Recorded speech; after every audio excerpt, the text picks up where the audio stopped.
So let's begin, inshallah, with the 99 names of Allah. Remember, Allah subhanahu wa ta'ala's names are not limited to 99. These are like the 99 names that we can understand and what we can relate to and what we will need throughout our lives, inshallah. So always remember that these 99 names, they are a representation of the 99 qualities of Allah subhanahu wa ta'ala which we can call upon. So Ar-Rahman, number one, Ar-Rahman. Okay, the beneficent.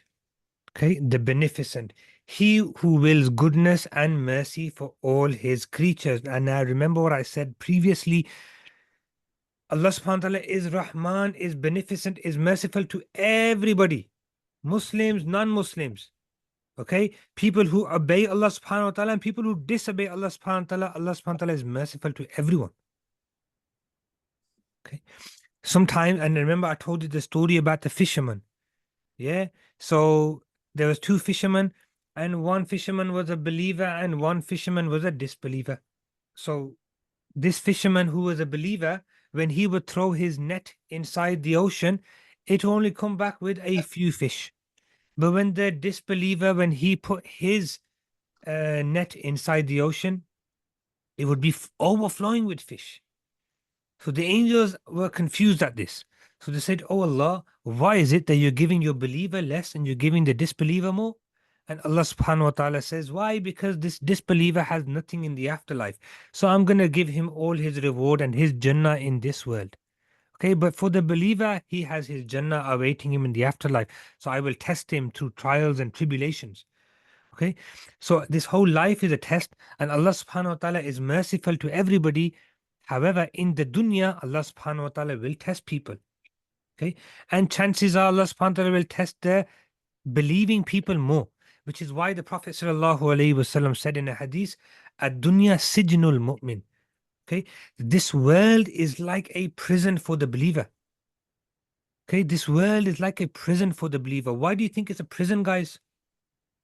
Because we can't, because we have to we can't get what we want in this world. Yeah, we can't get everything we want in this world. There's rules and regulations. There are restrictions. Omer, anything from you? Because us humans, we have desires, but a lot of the time the desires are bad, and we know that the bad desires, we can't do it, so we need more control. A lot of the times your desires are bad. Okay. No, I mean like in that way. Don't worry. Yeah, I understand what you're saying. So sometimes our desires, our nafs, it will want us to do things which are impermissible to do. Okay. So we're driving down the road, we see a McDonald's, yeah, and we know that McDonald's is haram, we cannot eat there, but our desires, McDonald's, we want to go eat there, but we can't eat there. Okay. Number one, they're haram, and number two, we gotta boycott them. Yeah. And another one would be, for example, you're going to the shops, you see a lovely, a piece of candy, some sweets, which that looks delicious, right? And then you read through the ingredients and it's got gelatin in there, it's got some sort of haram ingredient in there. You can't have it.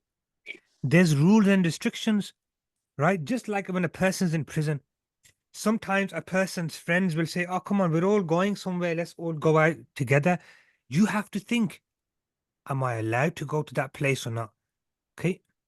So just like when a person's in a prison, there are some sort of restrictions on that person. Inside this dunya, a believer who believes in Allah subhanahu wa ta'ala, he is restricted. Yes, Zakaria. Well, it's also because like this world easier for like the non-believers, like the other part of the hadith, like it's a paradise for the believers. Mashallah, you know the hadith, good lad. So yeah, so the first part of the hadith is, Zak, I'm recapping the names of Allah now, okay? So make sure you're taking notes.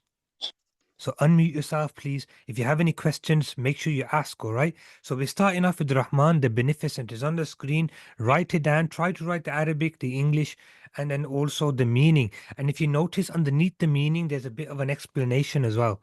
So the Beneficent, he who wills goodness and mercy for all his creatures. Okay, whatever Allah subhanahu wa ta'ala has created in this world, Allah subhanahu wa ta'ala shows mercy on it. Okay, believers and non-believers.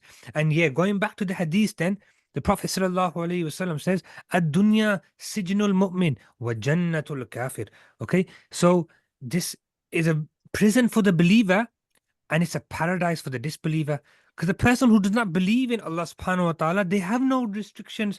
They can go where they want, they can eat what they want, and they have no worries and no concerns at this moment in time. Okay. Whereas a Muslim, even if he does something bad, he feels guilty afterwards. He knows he shouldn't have done that. He knows he shouldn't have went there. He knows he shouldn't have, partook in that action. However, a disbeliever, he goes through his life and he has no regrets. And what's the most common saying of the disbelievers? You only live once. So just do whatever it is that you want to do. Okay. Live life to the fullest. You only live once. Okay. But a Muslim, he can't think like that. A Muslim says, yeah, I only live once. So that means I only have one chance to pass this test. And then on the day of judgment, there's going to be loads of people who are going to want to come back into this world. They're going to say, oh Allah, send us back, send us back. And we promise we're going to listen to you. We promise we're going to do everything that you tell us to do. But they're not going to be given the opportunity. Okay. So Allah subhanahu wa ta'ala is merciful to everybody in this dunya, believers and disbelievers. But then the next name, Ar Raheem.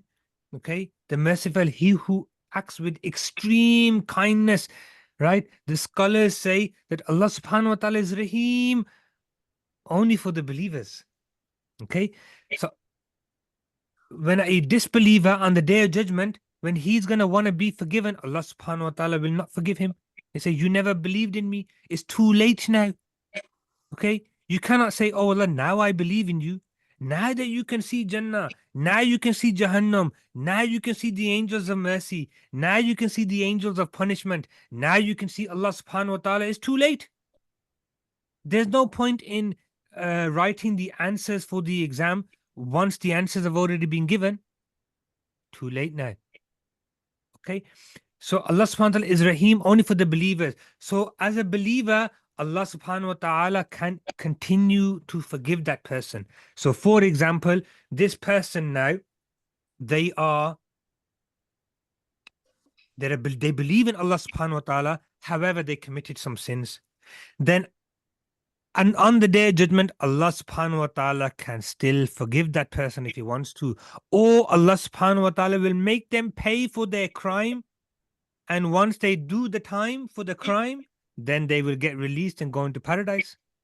And this is what it says, that if a disbeliever, of course, they're disobedient to Allah subhanahu wa ta'ala, they never believed in him, they will remain inside Jahannam forever. However, the believer, he will only be in Jahannam for as long as Allah subhanahu wa ta'ala thinks that he has paid for his crimes. Then after that, Allah subhanahu wa ta'ala will forgive him, and then eventually the believer will enter paradise. And I told you the story about the last person to enter paradise a while ago. Hope you remember that. Now, Ar-Rahim. So Ar-Rahman and Ar-Rahim, they're the most commonly ones used because we always say Bismillah Rahman Al Raheem. Okay, in the name of Allah, the most beneficent, the merciful, or in the name of Allah, the most merciful, the entirely merciful.